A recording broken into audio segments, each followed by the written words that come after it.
welcome to another podcast with HeadHunters Northwest.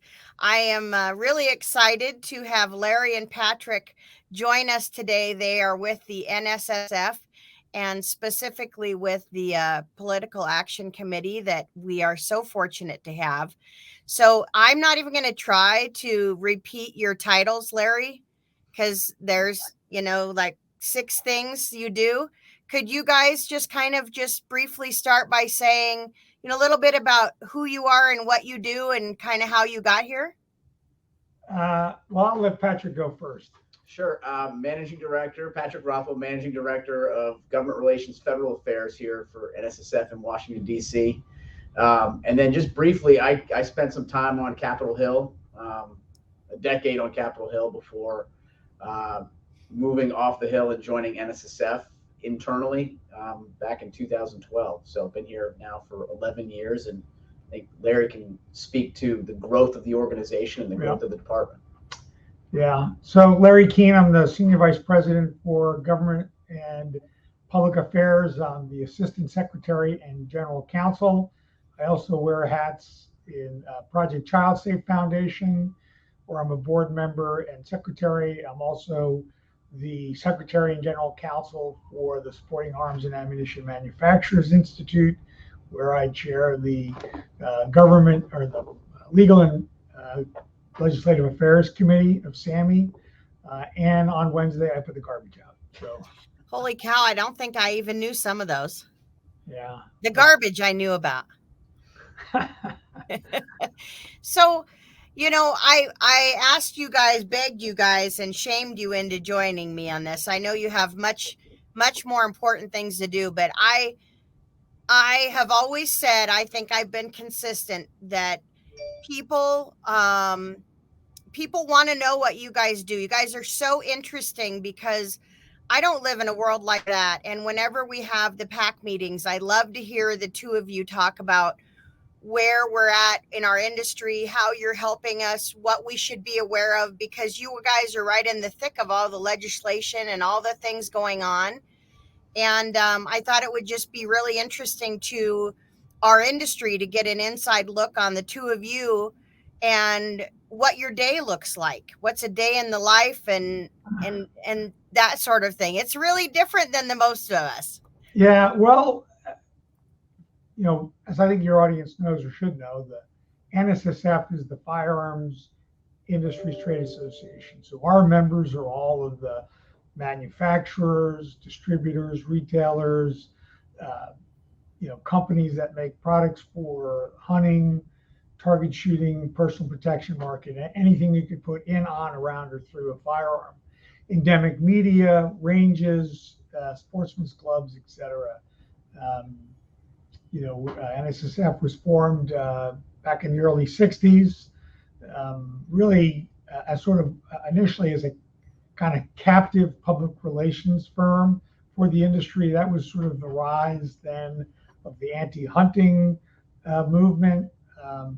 We have evolved significantly over the history of the organization, and starting around 1999, 2000, when the city lawsuits began to be filed against the industry at the closing days of the Clinton administration by chiefly Democrat mayors, gun control groups. What's called Brady United was then, I guess, Brady Center, and activist plaintiffs' lawyers looking for a payday. NSSF got involved, and we couldn't before because of the charter and bylaws, became involved in political affairs. I was hired in 2000 as the first general counsel, and because NSSF itself was involved in the lawsuits, as being sued, and it evolved that the answer to the litigation was legislation, and that led to working to get state tort reform laws passed that and led to passage of the Protection of Lawful Commerce at Arms Act, what Joe Biden, Hillary Clinton, and others refer to as the Gun Immunity Bill. But we began a government relations department, and that has grown over time to where we have, an office in DC that Patrick heads up. We have state public government relations professionals spread all across the country, lots of consultants that we use on a contract basis to amplify our efforts. We've begun, and we've launched a public affairs group within the department to respond to the media, to try to get our message out. We launched as you mentioned, the Political Action Committee, 12 years ago now, 11 years ago. That's an very important part of the overall government relations efforts of NSSF, both, particularly at the federal level, but also at the state level. And then, so that, our job is to really speak for the industry, particularly here in Washington and in state capitals, but also regulatory agencies. I have a meeting with a 3-letter organization later this morning to talk to them about some issues. So never a dull moment. There's always never dull. Holy cow. Legislative and regulatory challenges. And the last, 2 years or so, now there's a lot of litigation again. But this time we're being the plaintiff. We're challenging these laws that are being passed to ban products in violation of the Second Amendment, or other legislation that's designed to try to circumvent the Protection of Lawful Commerce and Arms Act and expose the industry to frivolous lawsuits all over again. So, 20 plus years, and we're right back where we started. We have to sue the industry for the actions of criminals. But, on the legislative front, I think Patrick can speak to the current legislative challenges, particularly here in Washington. Yeah, it's a different environment every 2 years. And I think the biggest changes we've seen is the money and the organization on the other side. Whereas I think the pro-gun side used to, I don't want to say a monopoly, but we were certainly the stronger, more organized, more influential side of the issue, and led largely by Bloomberg. Put a lot of money, put a lot of effort, put a lot of organization into it. And you see some of the money that these other groups are now spending on lobbying, on political work. And, we have to match that in terms of intensity, in terms of, finances and funding and resources. It's cyclical. Yeah. We're in a pretty good position right now with Republicans in control of the House. Democrats control the Senate by just a vote or two, which is almost, it's not good news, because that means the administration, who's obviously, President Biden, kind of controls the power, right? Yeah. With Congress kind of things stalling there, it really is an opportunity for him to move.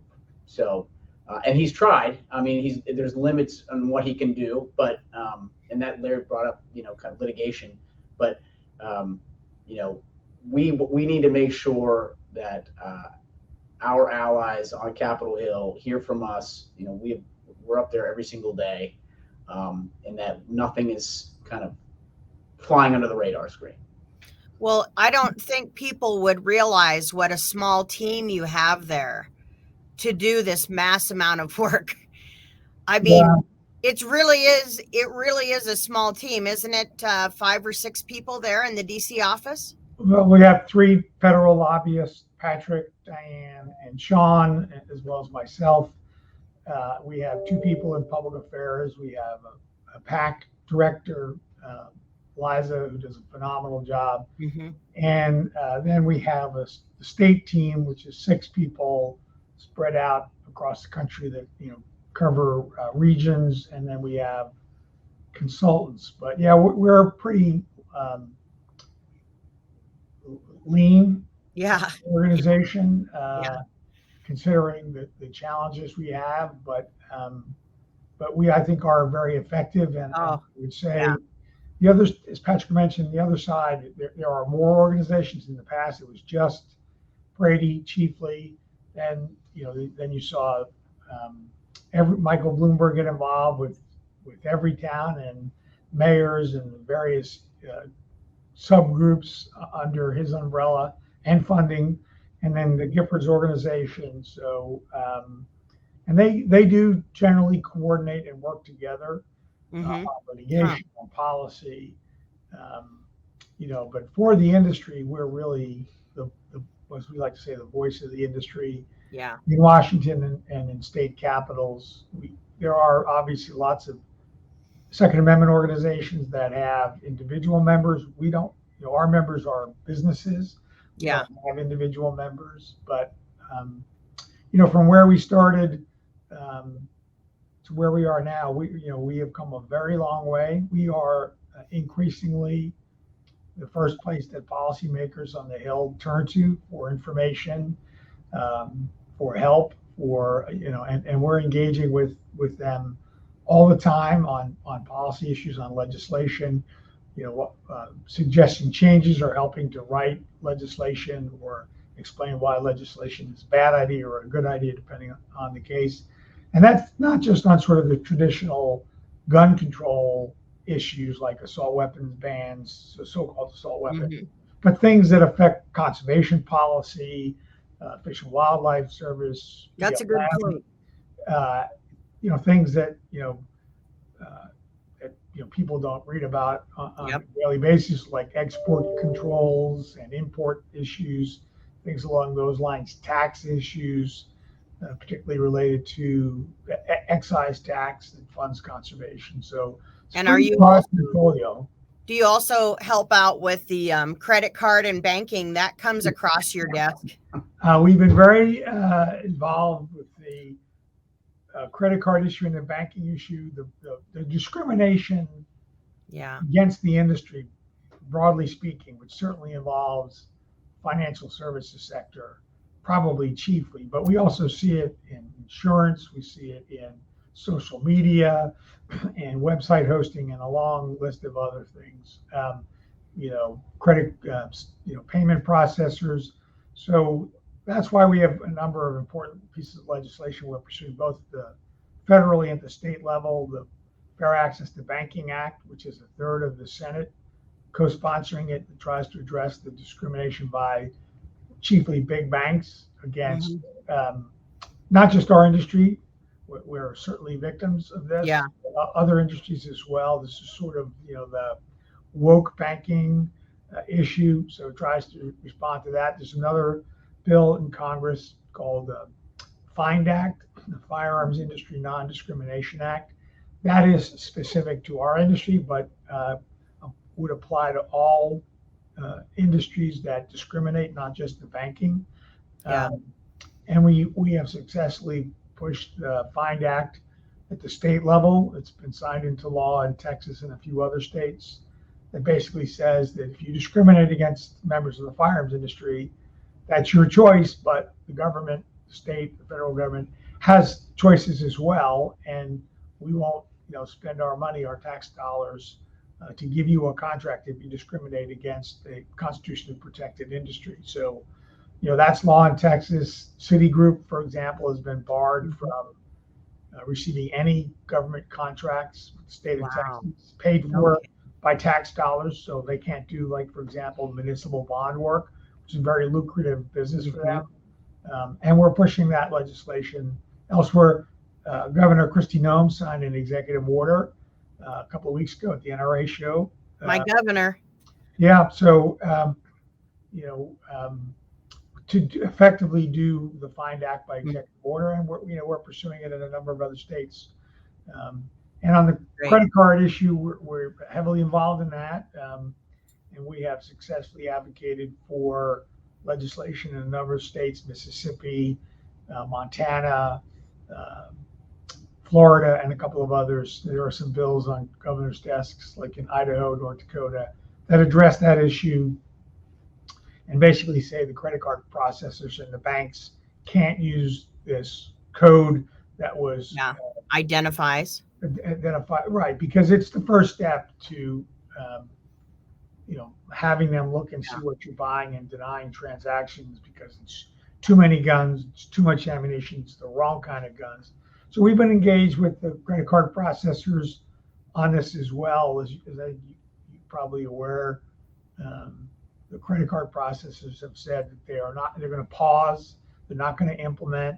And this is really pushed, advanced by a writer for the New York Times, who's also on CNBC, a gentleman by the name of Andrew Ross Sorkin, after the tragedy in Parkland, and pushed by a very liberal union-founded bank out of New York, Amalgamated, that is known as the Bank of the DNC. Very liberal. They consider themselves I think they call themselves a socially responsible, AKA woke bank. But Patrick has done incredible work working with the banking institutions and with credit card processors. And there's been a bill introduced in Congress, and we're likely to see more legislation that tries to address this, to make sure it stops, because it's really, it leads to nothing good. Yeah. Well, and I'll bet that you are also touching or involved in or thinking about the shipping challenges that are threatening us as well. Yeah. What Larry has said, I think, is indicative of how much work we actually do. We comment that of all the committees in Congress, we actually work with more committees than committees we don't work with. Right. So it's not just Second Amendment, firearms, hunting, and shooting sports. It's everything that touches our industry. And largely, as Larry pointed out, financial services, taxes, shipping, anything like that. We have been engaged with some common carriers about their updated policy. Those discussions continue to be ongoing. We are working with members of Congress also to potentially introduce legislation if those discussions are not fruitful. And I think that also shows the importance of having friendly members of Congress that are willing to go to bat for us. Yeah. If there are industries out there and companies out there that are continuing to discriminate or continuing to make our lives difficult, we can always provide, our friends can provide a check on their business models too. Well, I want, you guys really did we didn't really have anything scripted, and this is kind of a little unique podcast compared to some other ones, but this is probably, really, well, this because you get all my emails. I hope I don't qualify in the stalker range yet, but certainly close to the worshiper range, because it's near and dear to my heart, because I can't do what you do, and I could never understand what you guys understand, but I understand enough from a business owner perspective and a person involved in our industry to know how important it is. And I wouldn't want to try to run my company without you guys doing what you do, because I couldn't do it. And I wanted to do this podcast because I know that there's all these legalities or what I can't say, and I don't even know what I can't say. So I'm going to try to not get in trouble. But I want people to hear this and our audience to hear this, because it's timeless, in that I've learned over the years how important it is to me that I participate in the PAC meetings, because I can't do what you do, but the way I can help support you and support the legislative work and all the things you do to keep my company running is to participate in the PAC. And that is something I choose to do fiscally. And I also choose to do that to be present.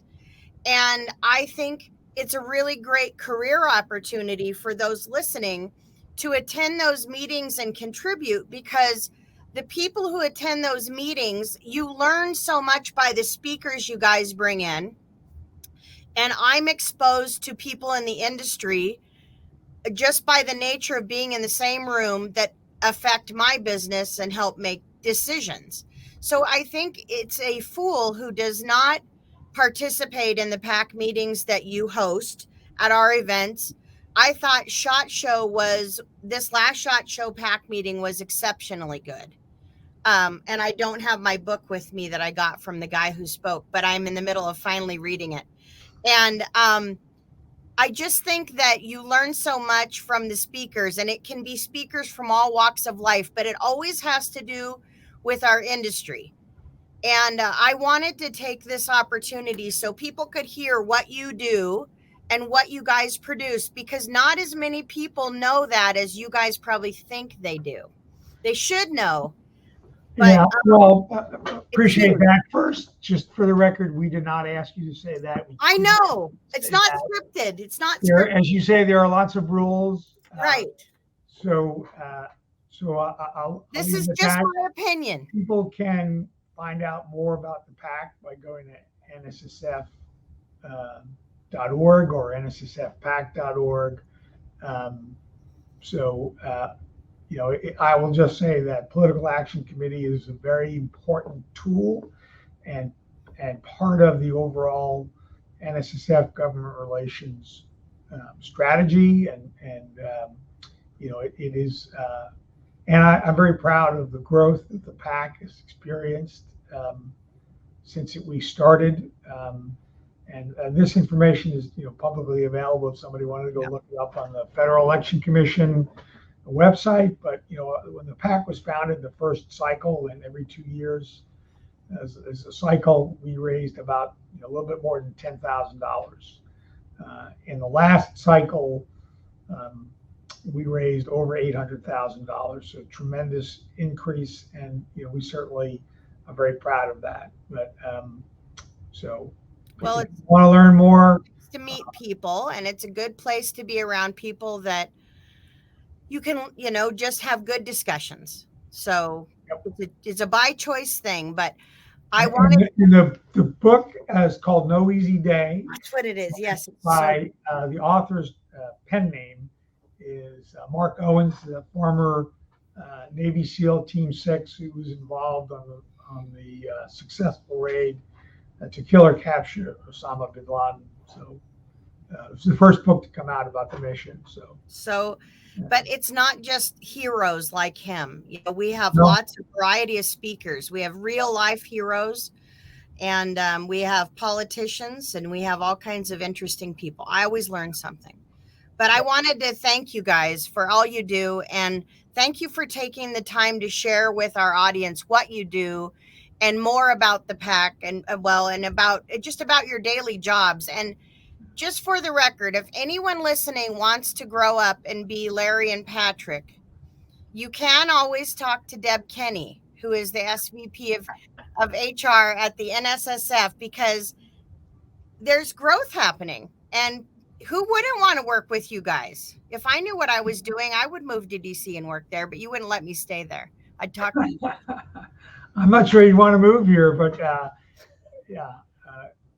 it's a great career. What an amazing career you two have had. Like there is opportunity for careers. Like we had Mark Oliva on our podcast, and what an interesting person he is, and what a value to our industry he is. So if there's ever anyone that has career aspirations to be real life daily heroes in DC, these are the two guys you need to talk to.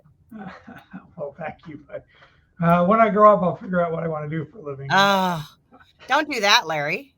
Don't be silly. Well, right. I would just say for your audience, if they're in the industry, and you're not a member of NSSF, I would really encourage you in the strongest possible terms to become an NSSF member, because the larger we are, the more impactful we are, and it matters when we go on the Hill, when Patrick goes on the Hill and has meetings, to be able to say we have over 10,000 members. We have over and that matters. Thank you. Yeah, it does. Be active. Attend the SHOT Show, exhibit at the SHOT Show, be a member, and support your industry trade association, because we are truly the voice of the industry, and other organizations who care about the Second Amendment, they speak for their members. Yep. We're really the only trade, we're the only organization that exists to represent the industry, in Washington, before federal agencies and in state capitals. So it's important. You really should, I think you owe it to yourself and and to your industry to be engaged, be involved. Don't assume, other people will do it. And, it's not very expensive, frankly, to be a member. So we Not for the benefits you get and the networking. So to be a member, you need to be a business that is associated with the shooting sports industry. You could be a range, you could be a retailer, retailer, it doesn't matter, right? It could be anything. You make products for the hunting and shooting sports and personal protection market. It's not just for big manufacturers. Most of our members are retailers. If you're endemic media, we have a number of categories of membership. Mm-hmm. If you're, if you're a supplier to an industry member, you could participate and be a member as well. So there's, we have not-for-profit members. So conservation groups, for example. So you can just go to nssf.org, hit the membership tab, and you can find out about membership, how you join. You can join right online, or you could call the NSSF office, and somebody from the membership team would be happy to speak with you. Your trade association is what you make of it. You have to get involved with your trade association and be available to be a resource, in my opinion. It cannot just be a one-sided thing. There are a number of member benefits that you get. Huge amount. So, particularly if you're a retailer, ATF compliance. We just had a seminar with our members with UPS about their new shipping policy and how you comply and how you can still, what you need to do to be able to ship. We are constantly doing ATF compliance events. The Import-Export Conference. If you're in that space, that's critical. You really need to be there for that. We have SHOT Show seminars throughout the whole week of SHOT Show. Webinars, even you can't go. There's webinars and tons of training resources and forums and all kinds of helpful things. And there's, we have a bunch of former ATF officials that work with us that help do compliance. And, one of the initiatives we have, we have a number of initiatives under the banner we call Real Solutions for Safer Communities. And among those is, don't lie to the other guy, try to prevent illegal straw purchases, which we've been doing for over 20 years with ATF, as well as another initiative, newer, called Operation Secure Store. ATF came to us a number of years ago about a sharp increase in the number of smash and grab burglaries of gun stores, and the number of guns being stolen. Obviously, if they break into a store, they can steal a lot of guns at one time. So we launched Operation Secure Store with ATF as our partner to help raise awareness among the retailers, to help provide them with information about how they can make their store more secure, less vulnerable to being burglarized, and make it more difficult for anyone to steal firearms. And as part of that program, we do a matching reward. Whenever ATF puts out a reward for a burglary, we match it. And there's a legislative component to that we're pursuing as well that Patrick can talk about. In terms of operations, there's a legislation that has been introduced on the House side, and we're working on introducing the Senate companion that would increase and enhance penalties for people who are found guilty of robbing or burglarizing gun stores. It's an important legislative component, and I think it speaks largely to, and this is actually Police Week here in DC. It has the support of major law enforcement organizations, including ATF. I'm not sure if they're officially supported, but the crime in the country, I think this is an important tool for prosecutors to use to really focus on the criminal. Whereas some on the other side have put mandates on gun stores that they have to do X, Y, and Z when it's really not plausible for them to do or feasible for them to do. Again, this speaks to the importance of having a presence all the time in Washington, because if we're not, the other side is going to be here. And we at least need to match what they're doing and hopefully exceed what they're doing. Yeah. If we're not at, as I say, if we're not at the table, we're on the table. Yeah. Be at the table. You guys, I swear, never sleep. I don't know how you would sleep. You take it in shifts maybe, or I don't know. Well, thank you, you two, very much for being on here. I genuinely appreciate it. I know how busy your schedules are, and it's just super gracious of you to do this. And I'm thrilled to bring more recognition to your group, and hopefully, this provides just more understanding for our audience about what you guys do and how things work there. But thank you very, very much. And I look forward to seeing the both of you at probably the next PAC meeting, I guess. Yeah. Well, thank you very much. It's always a pleasure to spend time with you, and thank you for your support for NSSF and helping to get the word out. Well, you guys are all that. I'll stop gushing now, but you know how I am. I can't. You guys are special to me. Thanks very much, you guys. Have a great afternoon. Thanks for being on the podcast, and until next time. Thanks, Shaylee. Thanks. Thank you. Bye. Have a good day. Bye.